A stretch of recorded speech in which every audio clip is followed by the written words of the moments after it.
to say about Washington are happening right here. We just have to look around and read the Stanley News and Press. I mean, it's right here. We've got anti-business forces, political correctness, anti-business forces right here that are hurting us. And some of the people that I've spoken to just don't want to take a stand. And to not take a stand is to let this project die. Now, I've only lived here since 1977. I'm one of them new people. I still don't speak with a Pennsylvania accent. But my kids graduated from Albemarle Senior High School. They went to local colleges, UNCC and Piper. And we consider, my wife and I consider ourselves North Carolinians, and we are interested in our grandchildren not having to learn to speak Chinese to get into the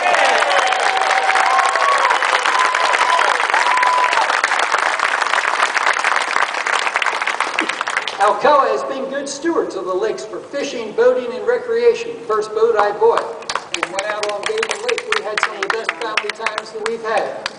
The lakes have been a source for drinking water for the city of Albemarle. We, the people of Stanley County, appreciate Alcoa.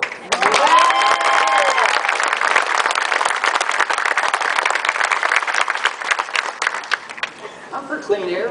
I'm for clean water, and the water in the lakes will be just as clean with Clean Tech Steel as it is now. We got the EPA now, and there's nobody going to put pipes dumping anything that shouldn't be in the water. We're in a new chapter for our county. Our county seal still shows the symbolism of textiles, aluminum, and agriculture.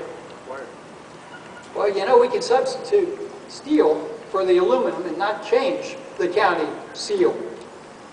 My office is at 411 Depot Street, the old Wiscasset Mills main building, and I told a bunch of people, when I put the key in the door, I am reminded the guy 25 years ago that had the seat where I sit had 3,000 plus jobs that he was a good steward of. We've only got 35 or 40. I'm appreciative, and they're good people, and we like being here in Stanley County, but I am humbled by the 6,000 plus textile jobs that we lost. We have got to get back to being pro-industry. That's what made America great, and that's what we need to get back to. Let me tell you a short story. I, along with maybe some of you, and probably all the county commissioners, no matter whether this deal goes through or not, it's not going to change my lifestyle. I've worked hard all my life, and I've saved. And I'll do just fine.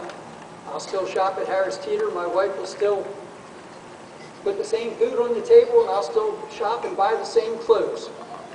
But the jobs that we need are for young families. Last night I was at the YMCA, and Kelly Biggers told a story about scholarships for Learn to Swim Week in the summertime.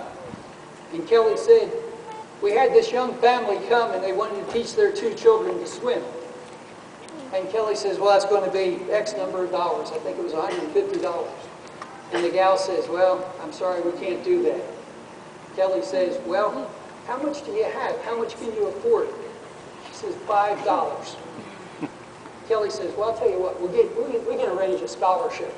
So the kids got swimming lessons signed up. Kelly says they're 5 days a week. The mother says, well, we can only come 2. Kelly says, no, you don't understand. We're going to give you a scholarship. The lady says, my husband lost his job. His unemployment has run out. I can't afford the gas to come to Albemarle more than 2 days a week. They're the people that we need to help. They're the people that might be too bashful.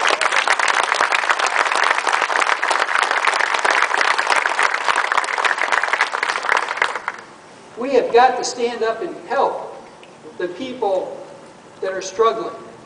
And these jobs are any high school graduate with an above average IQ, decent grades, able-bodied, willing to show up for work, willing to do his best, and having the Stanley County work ethic of giving a day's work for a day's pay, can enter these jobs and can progress. And later, community college courses and all that, they can progress more. It's a great start, a great rebuilding of the industry in Stanley County. I better, okay, 3 basic reasons why I support clean tech steel. One, I got into this by talking about America needs to build things. And anybody that wants any information, email me and I'll send you all you want to read. But America is losing jobs. We talked about the San Francisco Oakland Bay Bridge being designed and built in China. I mean, that is ridiculous. We've got to get back to building things like we did before.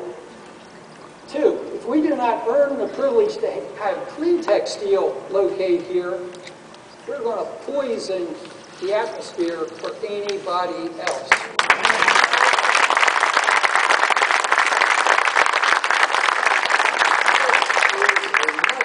Do agreement. And third, the economic prosperity that can be experienced will be transformational. You senior citizens that were here in the 60s and the 70s, and I came here in 77 and I saw good economic prosperity. We remember the economic prosperity of 6,000 to 8,000 jobs that have gone away since the 70s. I already told you about 3,000 or so at Wiscasset Mills.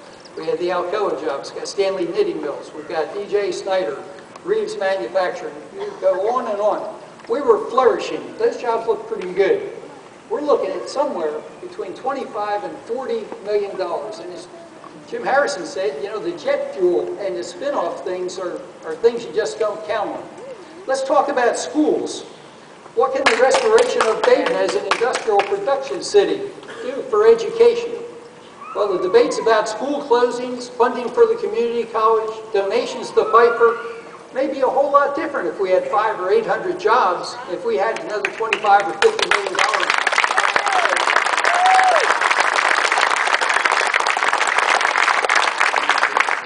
I did check with the county, and I found a very, very professional lady that helped me. I won't embarrass her and mention her name, but she knows who she was.